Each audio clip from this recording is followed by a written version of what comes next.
Hello everyone, and welcome to another video. Today's video will include a tribute of the greatest online game that I've ever played in my entire life.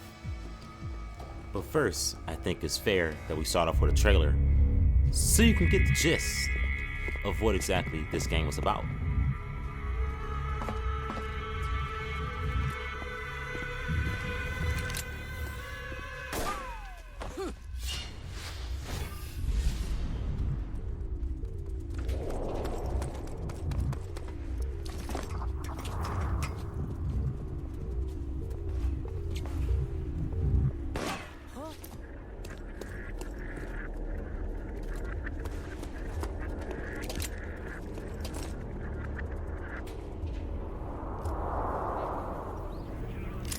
Connecting. You can count on me. Got it.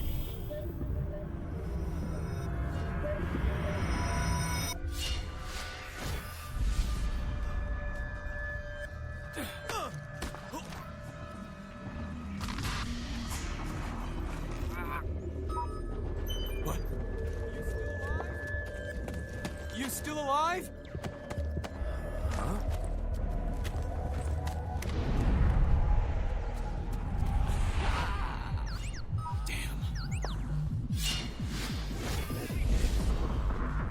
Enemy sighted. I need backup. Roger that. Count on me. Got it.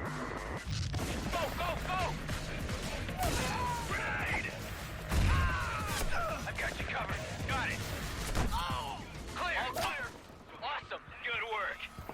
Sweet. That's the game. Okay, come on. Don't fall behind. Roger that. Go. Clear.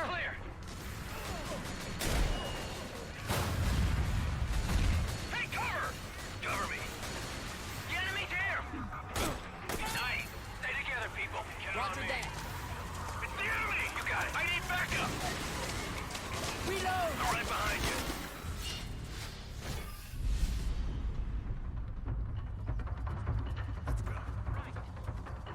Let's go. Right. Freeze. Nice job. Ha! The enemy there. Okay. We got company. It's all you. Okay. Let's go. Now. Let's go.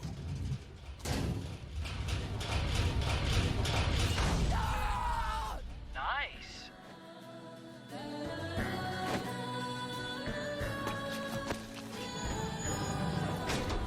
Now. Good to have you back. Oh, there you are.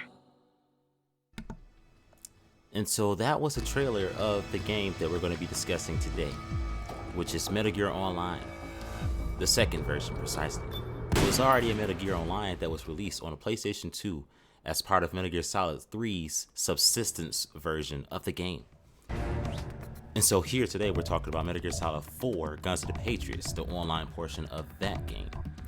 This game in particular was the greatest game I ever played in my entire life online, up until this day. I have not found anything else to be more enjoyable, more diverse, and just all around greater than this game. So to start with the gist, this game allowed you to be able to use your own characters. It was a third-person shooter, and so you were also able to customize those characters. You could have more than one character once you purchased the expansion packs of the game. There were also multiple modes of the game that was available, as well as different things that you could do. First, this is a screen that shows the online news for the game. When the game is actually up and running at the time, it will update you with that type of information. If there were updates, if there were small changes made to the game, etc. Next was the ability to make and join clans.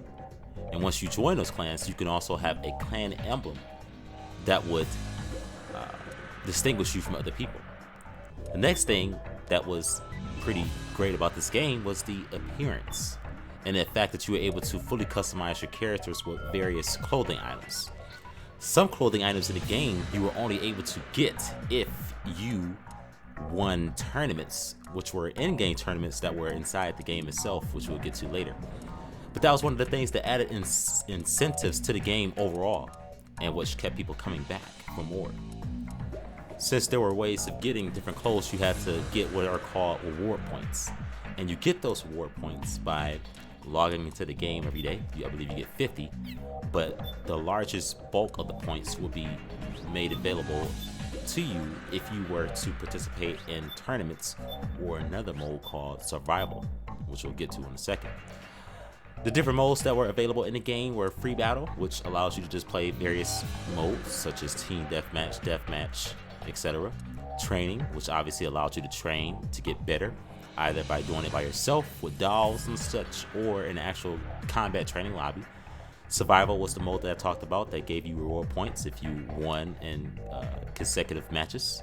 And in tournaments, which allowed you to also get reward points and also usually unlock an exclusive item that you can only get from winning and getting second place in tournaments.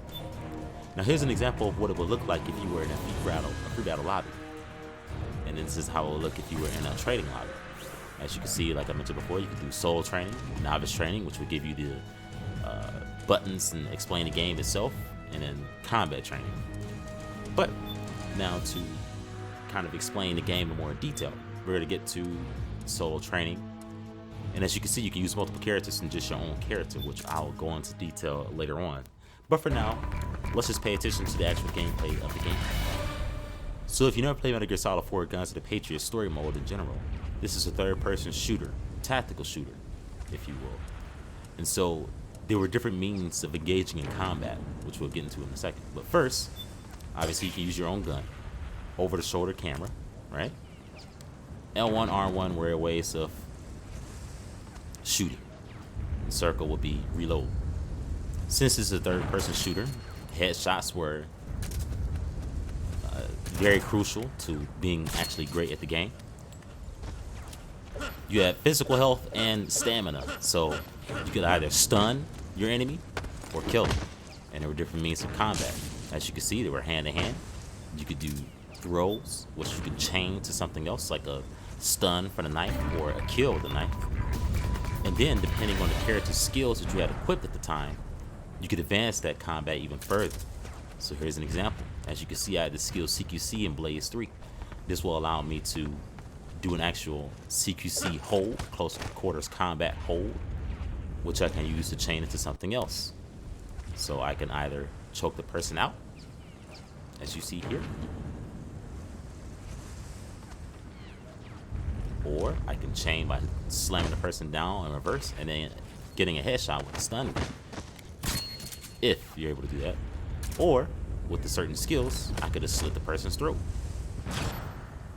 Very customizable. That was kind of the RPG element of the game, the skill points or skills that characters can use, because it would pretty much determine what type of things your character can do in that given match, which we'll get to later. But as you can see, fully engaging environment. And now we get to the different maps. In my opinion, this game had very creative maps, and we're going to go in order of each one. That first one we saw there was Copper Town Conflict. This one here was called Ambush Alley. It's a medium-sized map with the ability to get into very, chaotic combat very quickly. This was Bloodbath, which was the smallest map in the game. This map here was typically very popular for 1 versus 1 or 2 versus 2 matches in the free battle lobby. As you can see, depending on the map and how far you drop, you can actually take physical damage. Next map is Forest Firefight. This map was based off of a location in Metal Gear Solid 3 during one of the main missions. This map here was a medium-sized map. It kind of gave a great advantage to those that had those grass suits called ghillie suits, because you had a lot of hiding spaces there if you weren't paying attention. The next map is GhzGangster. This map was based off of a location in Metal Gear Solid 3 again. Metal Gear Solid 3 obviously took place in the 1960s, and so this is pretty much a futuristic version of it, in which, as you can see, many of the things are run down. This map looks a little bit different than what you would see how it would appear to be in Metal Gear Solid 3 at this point in time.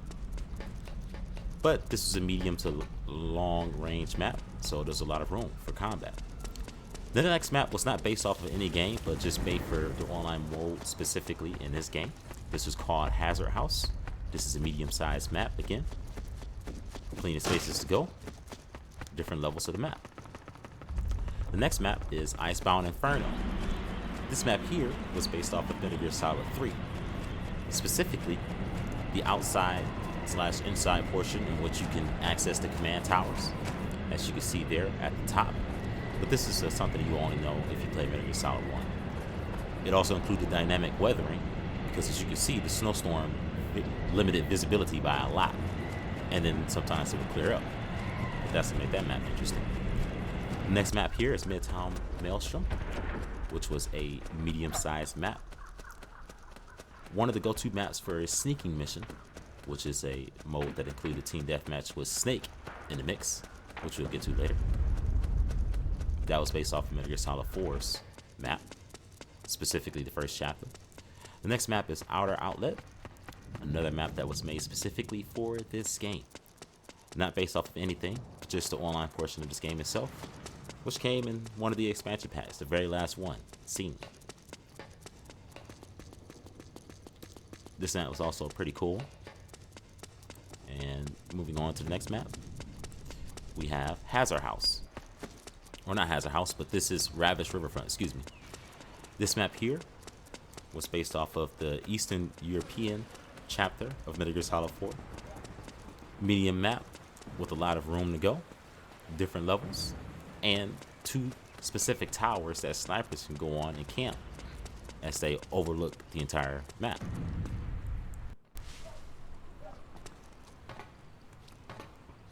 As you can see there. Next map is Silo Sunset. I believe this map specifically was based off of something in Metal Gear Solid Portable Ops, I want to say. I don't know why, but it seems familiar from that game specifically. But again, another medium-sized map. Nothing too large, nothing too small. Gave a lot of room and different levels. Next map here is Tomb of Tubes. Another medium-sized map. This map here included a lot of water. Locations like this would be a terrible place for you to get stunned, because if you got stunned there and no one can wake you up in time, or you didn't wake yourself up in time, typically you would drown. Speaking of drowning, on this map specifically, there was actually a portion in which you could take an underwater passage in order to get to another side of the map, which is pretty sneaky. Next map is Urban Ultimatum. This map was based off of the online mode of Metal Gear Solid 3, again, just like Copper Town Conflict. This map was a medium-sized map and very popular for sneaking mission and team sneaking as well, or just a popular map in general. Very well designed, in my opinion. I like this map a lot. Different levels, different ways of engaging in combat.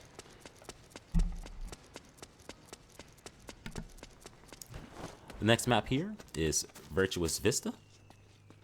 This was a long, large-scale map, as you can see, based off of one of the chapters in Metal Gear Solid 4. This map in particular was very popular for snipers, as you would expect. And what made this map interesting was that there were actually different weapons that were readily available for people to use on the map to interact with. As you can see here, this is a cannon, in which I can use to destroy this dial here. You also had turrets, machine guns to shoot down. Moving on to the last map. This was Winter Warehouse. This was another medium-sized map. Nothing too large, nothing too small. Another well-designed map. I can't remember if this was based off of something in a previous or in the Metal Gear Solid 3's online or not, but I don't recall it being from any game in particular. So, with that being said, this is the very last map, and another popular one. Now we move on to another thing that made this game different than other games online. The fact that you can use unique characters from the game's campaign, and they were very different from your own characters because they already had preset skills that made them more unique, some of which makes them a lot more gimmicky and different from your character in general. This is Old Snake, or Solid Snake, from the main game, the main protagonist. At first, he was only able to be used if you were playing Sneaking Mission, which is essentially Team Deathmatch with him added into the mix. A character that was selected to be Snake had to knock out people and collect 3 dog tags from their bodies in order to win the match, while everyone else could either win the match by having the most kills at the end and Snake losing, or killing Snake a certain amount of times. Since Snake is a legendary soldier, he had skills that excelled multiple variations of guns. So he would have Assault Rifle 3, basically, Handgun 3, Sniper Rifle 3, etc. Pretty much any gun he can use to the max accuracy and be able to reload as fast as possible. He also had very powerful CQC skills, so that made him very different in that aspect. The next character we get to is the Mark II, controlled by Otacon. This character you could only use specifically in Sneaking Mission maps or modes, or the Sneaking Mission mode in general, excuse me. He will only be available if you were in a Sneaking Mission match and there were 12 more people in the match, and basically you would just help Snake collect dog tags using Mark II. Pretty fun character. The next character is Meryl from the main campaign.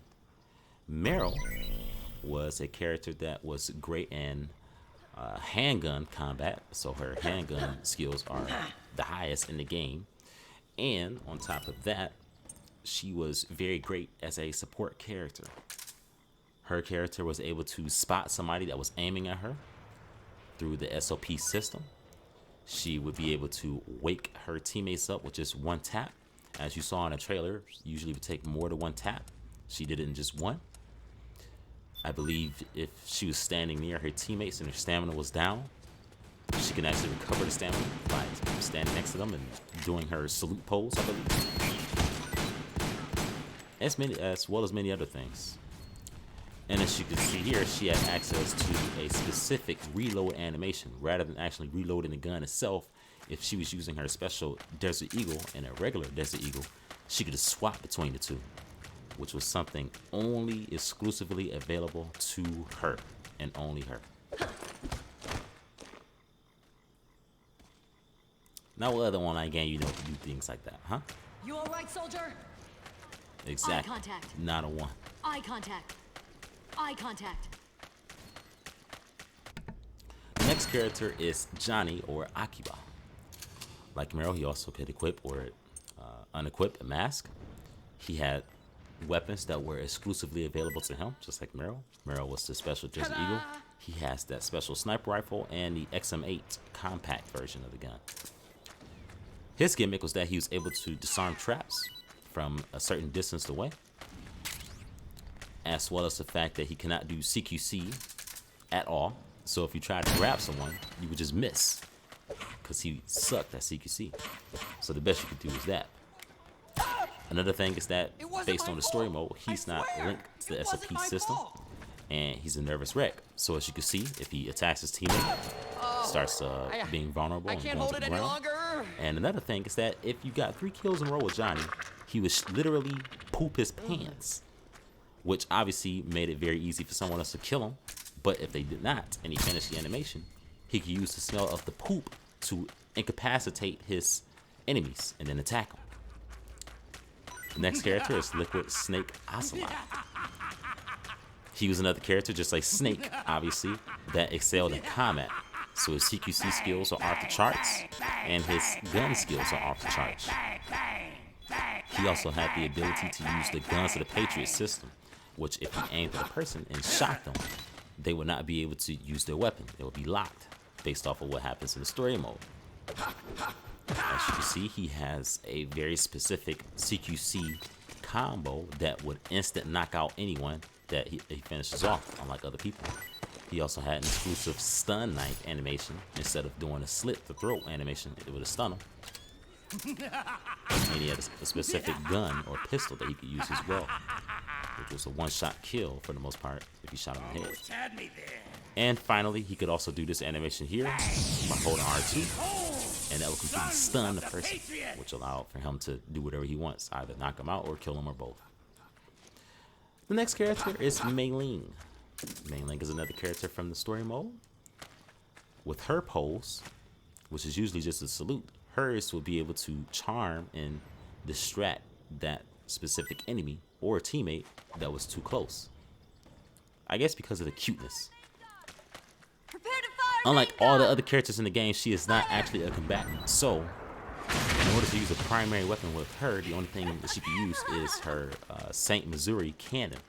So you will aim it at a specific part of the map and fire, and then the cannons will blow away that specific portion of the map.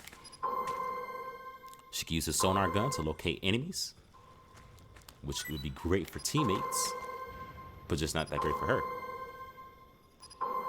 Otherwise, she can use pistols, but no primary weapons at all. Sniper rifles, assault rifles, nothing like that. She cannot use at all. And so, in some modes, she would be a lot more of a hassle to use than in others. But she was definitely great as a support character because of the sonar gun, the ability to scan people with the scanner plug once they were knocked out, which could allow her to see her enemies, especially if they were all linked up. Prepare to fire, main. And then we move on to the next person, which is Raiden.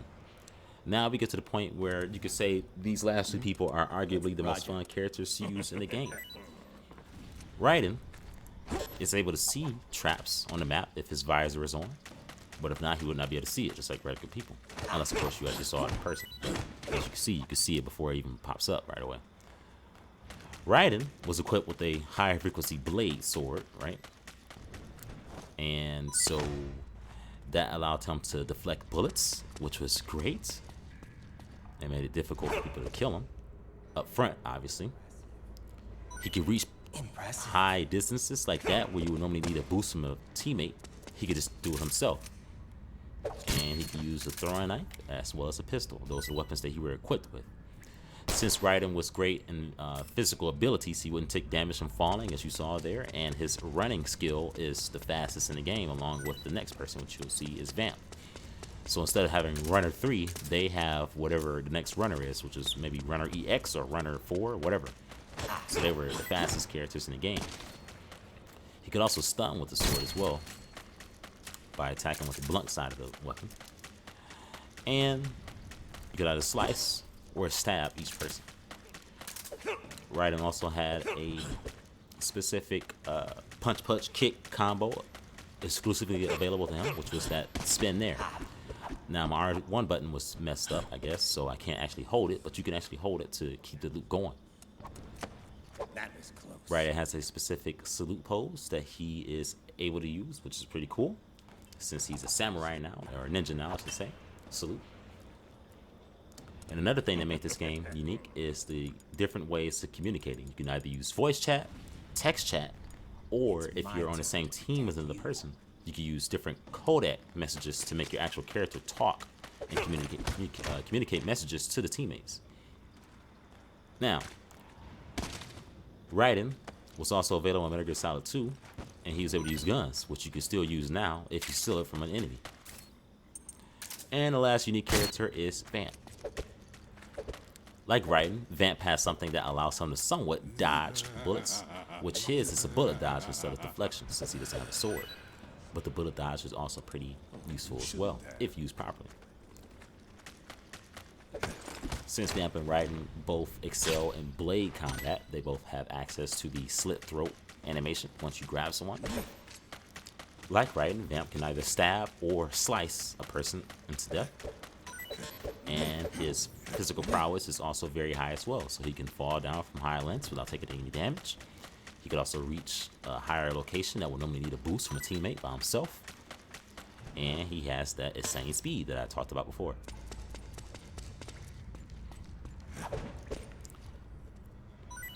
Again, great at blades, so you can either use a throwing knife or a combat knife to slice. So now we get to the point of the game where we talk about skills. This is the RPG element of the game.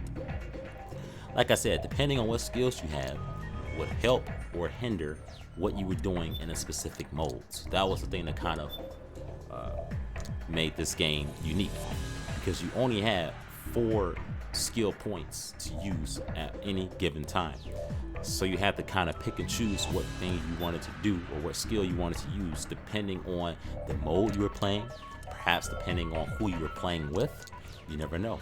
Maybe you want to use quarterback because you're playing catch a mission, and you know it's kind of important to spam grenades at the base point of the other team, right?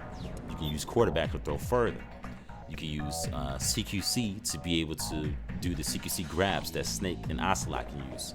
Maybe you want to equip CQC in Blaze 3 so that way you can do the slit throat animation that that Vampire have access to at all times. Perhaps if you're playing capture mission or race mission, you want to use runner so that way you have the highest speed available. If you're using toughness 3, you know, you can use that on modes like bomb mission, in which typically grenades be spammed into one location while you're trying to spray away and plant a bomb.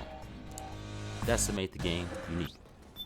And so speaking of modes, you obviously had team deathmatch, you had deathmatch, you had capture mission, in which each team would have to take a target and go to a specific base and hold that target in that base for the max amount of time, which I used to believe was 20 seconds, maybe.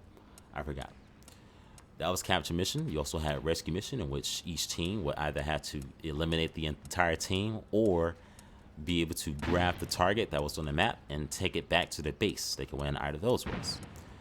Another mode was team sneaking, in which it was essentially the same as rescue mission, except the attacking team would not be able to use lethal weapons at the start. They could only use a non-lethal pistol, and they will also be equipped with stealth camouflage. But if someone on that team was caught, there would be a timer in which that stealth camouflage should be deactivated, and the attacking team would just have access to all the lethal weapons, obviously, so they could use the assault rifles and all that stuff to attack the attacking team. Otherwise, they had to defend their targets and make sure that the attacking team did not take those targets back to their base. Another mode was base mission, which you would just hold bases and pretty much, you know, dominate a base. Domination, essentially. You had race mission, which you would take targets and go through specific zones and go through the entirety of the map, basically. So usually in a mode like that, it would be more important to have a runner skill if you were the person running the target. And maybe you use a shield to protect yourself, so you use a shield skill as well to make it easier for you to move while running with the shield. Sneaking mission, which was my favorite mode, was, like I said, team deathmatch with Snake into the mix. And you also had stealth deathmatch, which everyone was equipped with stealth camouflage and just kill the end of the match. And you had deathmatch, and you had solo capture, which is basically the same as capture mission but by yourself. So it's a little bit different because you would just hold the target on your character itself for a period of time. And so there were many modes of the game that was available to each person, but sneaking mission and team sneaking were definitely my favorite. So at the end of the day, I think that this game had a lot of things that made it much more different than any other game available to it. And so there was literally nothing that I ever played that was better than this. Now, to this day, you can actually play this game due to the community. The community have managed to make this game available to anyone that still has a PS3. For the longest time, after the servers were officially closed down in 2012, you could only play this game by having a hacked PS3. But now that is not the case. Now you are able to play this game on official firmware. So if you still have your PS3 up, you can go ahead and look at a tutorial on YouTube of how to play this game now today. If you have a copy of Metal Gear Solid 4 Guns of the Patriots, or you can just go buy one, because I'm pretty sure the copies are less than $10 at this point. You can play this game even now, today, online, and experience the greatness that was Metal Gear Solid 4 Guns of the Patriots, Metal Gear Online 2. Okay? So, I'll probably leave a link in the description on how to play the game. I'll try to find a video that shows the tutorial of how to do it up until this point. And other than that, that was just me giving you guys a nice little tribute history lesson on a specific game that I love and cherish to this day, and I still play even now, years after it was made. Again, thank you all for watching. Like, comment, and subscribe. Tell me what you think your favorite game online ever is and was. Do you still play it? I want to hear about it. Let's talk about it. Again, thank you for checking out this video. Please check out my other videos. And until next time, peace and blessings. Thank you all for watching. Big salute. And I am out of here.